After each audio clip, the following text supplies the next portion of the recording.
आज हम गीता जी के 14वें अध्याय का महात्म्य पढ़ेंगे। श्री नारायण जी बोले, हे लक्ष्मी, उत्तर कश्मीर के सरस्वती क्षेत्र में एक विद्वान रहता था। वहाँ के राजा सूर्यवर्मा की संगलदीप के राजा के साथ प्रीति थी। एक समय संगलदीप के राजा ने हीरे, जवाहरात, मोती, घोड़े बहुत कीमती कश्मीर के राजा को भेजे। तब कश्मीर के राजा ने मन में विचार किया कि मैं क्या भेजूं। एक दिन अपने मंत्री से पूछा, हम क्या भेजें? मंत्री ने कहा, जो वस्तु वहाँ ना हो सो भेजना अच्छा है।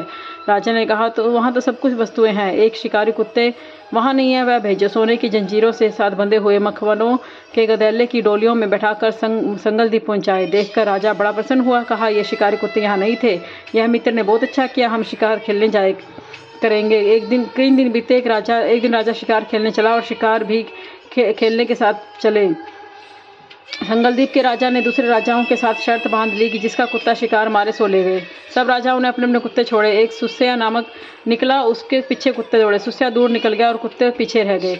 संगलदीप के राजा के कुत्ते ने सुस्या को पकड़ा। लोगों ने शोर किया तो कुत्ता घबरा गया और सुस्या फिर भाग निकला। कुत्ते के दांत सुस्या के लगे थे।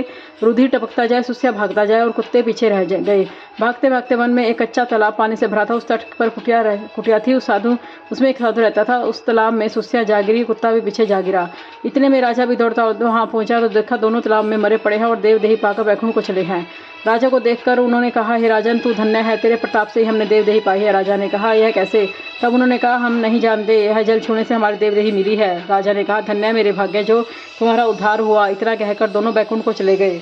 राजा ने नमस्कार करके पूछा, हे संत जी, वार्ता कहो। यह कौतुक आश्चर्य का देखा। सुस्या स्वान दोनों का इस जल में स्पर्श करने से उद्धार हो गया। यह जल कैसा है? संत ने कहा, हे राजन, मेरा गुरु यहाँ रहता था, नित्य स्नान करके गीता जी के 14वें अध्याय का पाठ किया करता था। मैं भी यहाँ स्नान करके गीता जी का पाठ करता हूँ। राजा ने कहा, धन्य हो संत जी, आपके प्रताप से ऐसी योनियों का उद्धार हुआ है।